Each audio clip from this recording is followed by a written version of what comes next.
ዛሬ 139ኛ ቀናችን ነው። መስከረም 1 ዘፍጥረት 1 ብለን ጀምረን እስከ ጳጉሜ 22 ድረስ እየተጓዝን እዚህ ቀን ላይ በጌታ ጸጋ ደርሰናል።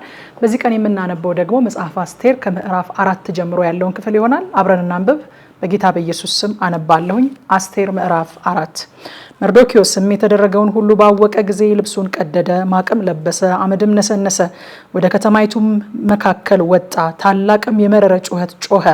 ማቅም ለብሶ በንጉስ በር መግባት አይገባም ነበርና እስከ ንጉስ በር አቅራቢያ መጣ።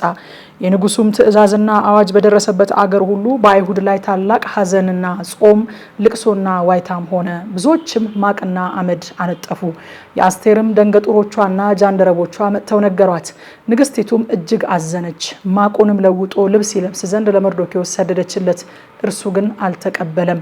አስቴርም ያገለግላት ዘንድ ንጉሱ ያቆመውን አክሪያትዮስን ጠራች። እርሱም ከጃንደረቦች አንዱ ነበረ። እርሷም ይህ ነገር ምንና ምን እንደሆነ ያስታውቃት ዘንድ ወደ መርዶክዮስ እንዲሄድ አዘዘችው። አክራትዮስም በንጉሱ በር ፊት ወደ ነበረችው ወደ ከተማይቱ አደባባይ ወደ መርዶክዮስ ወጣ። መርዶክዮስም የተደረገውን ሁሉ አይሁድንም ለማጥፋት ሐማ በንጉሱ ግምጃ ቤት ይመዝን ዘንድ የተናገረውን የብሩን ቁጥር ነገረው። ለአስቴርም እንዲያሳያት ለመጥፋታቸው በሱሳ የተነገረውን የአዋጁን ጽሕፈት ቅጂ ሰጠው። ወደ ንጉሱም ገብታ ስለ ሕዝቧ ትለምነውና ትማልደው ዘንድ እንዲነግራትና እንዲያዛት ነገረው። አክራትዮስም መጥቶ የመርዶክዮስን ቃል ለአስቴር ነገራት። አስቴርም አክራትዮስን ተናገረችው።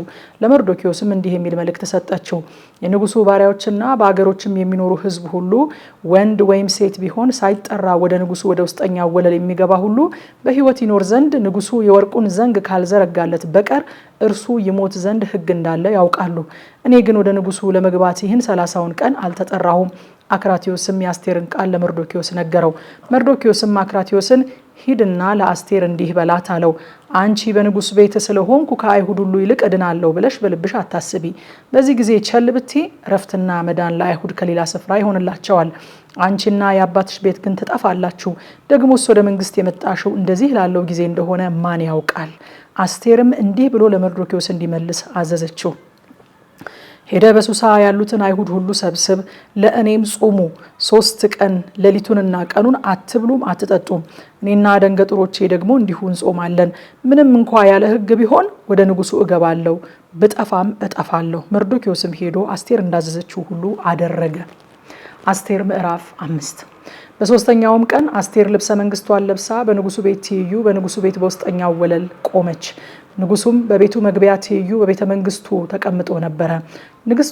ንጉሱም ንግስቲቱ አስቴር በወለሉ ላይ ቆማ ባየ ጊዜ በአይኑ ሞገስ አገኘች። ንጉሱም በእጁ የነበረውን የወርቁን ዘንግ ለአስቴር ዘረጋላት። አስቴርም ቀርባ የዘንጉን ጫፍ ነካች። ንጉሱም ንግስት አስቴር ሆይ የምትለምኝኝ ምንድን ነው? የምትሽውስ ምንድን ነው? እስከ መንግስቴ እኩሌታ እንኳ ቢሆን ይሰጥሻል አላት። አስቴርም ለንጉሱ መልካም ሆኖ ቢታይ ንጉሱ ወዳዘጋጀውለት ግብዣ ከሐማ ጋር ዛሬ ይምጣ አለች። ንጉሱም አስቴር እንዳለች ይደረግ ዘንድ ሐማን አስቸኩሉት አለ። ንጉሱና ሐማ አስቴር ወዳዘጋጀችው ግብዣ መጡ። ንጉሱም በወይን ጠጅ ግብዣ ሳለ አስቴርን የምትሽው ምንድን ነው? ይሰጥሻል። ልመናሽስ ምንድን ነው? እስከ መንግስቴ እኩሌታ እንኳ ቢሆን ይደረግልሻል አላት። አስቴርም መልሳ ልመናዬና የምሻው ነገር ይህ ነው፣ በንጉሱ ዘንድ ሞገስ አግኝቼ እንደሆነ ልመናዬንም ይፈጽም ዘንድና የምሻውን ያደርግ ዘንድ ንጉሱን ደስ ቢያሰኘው ንጉሱና ሐማ ወደማዘጋጅላቸው ግብዣ ይምጡ፣ እንደ ንጉሱም ነገር ነገ አደርጋለሁ አለች። በዚያም ቀን ሐማ ደስ ብሎት በልቡም ተደስቶ ወጣ። ነገር ግን መርዶክዮስ በንጉሱ በር ያለመነሳትና ያለመናወጥ ተቀምጦ ባየ ጊዜ ሐማ በመርዶክዮስ ላይ እጅግ ተቆጣ። ሐማ ግን ታግሶ ወደ ቤቱ ሄደ። ልኮም ወዳጆቹንና ሚስቱን ዞሳራን አስጠራ። ሐማም የሀብቱን ክብርና የልጆቹን ብዛት ንጉሱም ያከበረበትን ክብር ሁሉ በንጉሱም አዛውንትና ባሪያዎች ላይ ከፍ ከፍ እንዳደረገው አጫወታቸው። ሐማም ንግስቲቱ አስቴር ወዳዘጋጀችው ግብዣ ከእኔ በቀር ከንጉሱ ጋር ማንንም አልጠራችም። ደግሞም ነገ ከንጉሱ ጋር ወደ እርሷ ተጠርቻለሁ። ነገር ግን አይሁዳዊ መርዶክዮስ በንጉስ በር ተቀምጦ ካየው ይህ ሁሉ ነገር ለኔ ምንም አይጠቅምም አለ። ሚስቱም ዞሳራና ወዳጆቹ ሁሉ ቁመቱ 50 ክንድ የሆነ ግንድ ይደረግ፣ ነገ መርዶክዮስ ይሰቀልበት ዘንድ ለንጉሱ ተናገር፣ ደስም ብሎ ከንጉሱ ጋር ወደ ግብዣው ግባ አሉት። ነገራቸውም ሐማን ደስ አሰኘው፣ ግንዱንም አስደረገ። አስቴር ምዕራፍ 6 በዚያም ሌሊት እንቅልፍ ከንጉሱ ሸሸ። የዘመኑም ታሪክ መጽሐፍን ያመጡለት ዘንድ አዘዘ።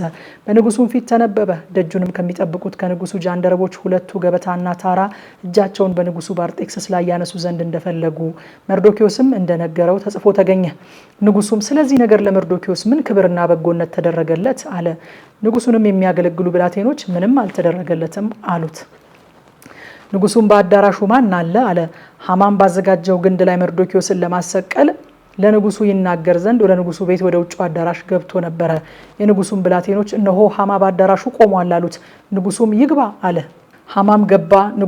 ንጉሱ ሊያከብረው ለሚወደው ሰው ምን ይደረግለታል አለው። ሃማም በልቡ ንጉሱ ከኔ ይልቅ ማንን ያከብር ዘንድ ይወዳል አለ። ሃማም ንጉሱን እንዲህ አለው፣ ንጉሱ ያከብረው ዘንድ ለሚወደው ሰው እንዲህ ይደረግ። ንጉሱ የለበሰው የክብር ልብስ ንጉሱም የተቀመጠበት ፈረስ ይምጣለት። የንጉሱም ዘውድ በራሱ ላይ ይደረግ። ልብሱና ፈረሱን ከንጉሱ አዛውንት በዋነኛው እጅ ያስረክቡት። ንጉሱም ያከብረው ዘንድ ለሚወደው ሰው ያልብሱት። በፈረሱም ላይ አስቀምጠውት በከተማይቱ አደባባይ ላይ ያሳልፉት። በፊቱም ንጉሱ ያከብረው ዘንድ ለሚወደው ሰው እንዲደረግለታል ተብሎ አዋጅ ይነገር። ንጉሱም ሃማን ፍጠን፣ እንደተናገርከው ልብሱንና ፈረሱን ውሰድ። በንጉሱም በር ለሚቀመጠው አይሁዳዊው ለመርዶኪዎስ እንዲሁ አድርግለት። ከተናገርከውም ሁሉ ምንም አይቅር አለው። ሃማም ልብሱንና ፈረሱን ወሰደ። መርዶኪዎስንም አለበሰው፣ በፈረሱም ላይ ያስቀመጠው፣ በከተማይቱም አደባባይ በፊቱ አሳለፈው። በፊቱም ንጉሱ ያከብረው ዘንድ ለሚወደው ሰው እንዲደረግለታል ብሎ አዋጅ ነገረ። መርዶኪዎስም ወደ ንጉሱ በር ተመለሰ። ሃማ ግን አዝኖና ራሱን ተከናንቦ ቸኩሎ ወደ ቤቱ ሄደ። ሃማም ለሚስቱ ለዞሳራና ለወዳጆቹ ሁሉ ያገኘውን ሁሉ አጫወታቸው። ጥበበኞቹና ሚስቱ ዞሳራም በፊቱ መውደቅ የጀመርክለት መርዶኪዎስ ከአይሁድ ወገን የሆነ እንደሆነ በፊቱ ፈጽሞ ትወድቃለህ እንጂ አታሸንፈውም አሉት። እነርሱም ሲናገሩት ሳሉ እነሆ የንጉሱ ጃንደረቦች መጡ። አስቴርም ወዳዘጋጀችው ግብዣ ይመጣ ዘንድ ሃማን አስቸኮሉት ይላል። ከምሽቱ 3 ሰዓት ላይ ደግሞ በኢትዮጵያ ሰዓት አቆጣጠር ኑና የእግዚአብሔርን ቃል በጥልቀት እናጥና ብዬ ጋብዛችኋለሁ። ጸጋ ይብዛላችሁ።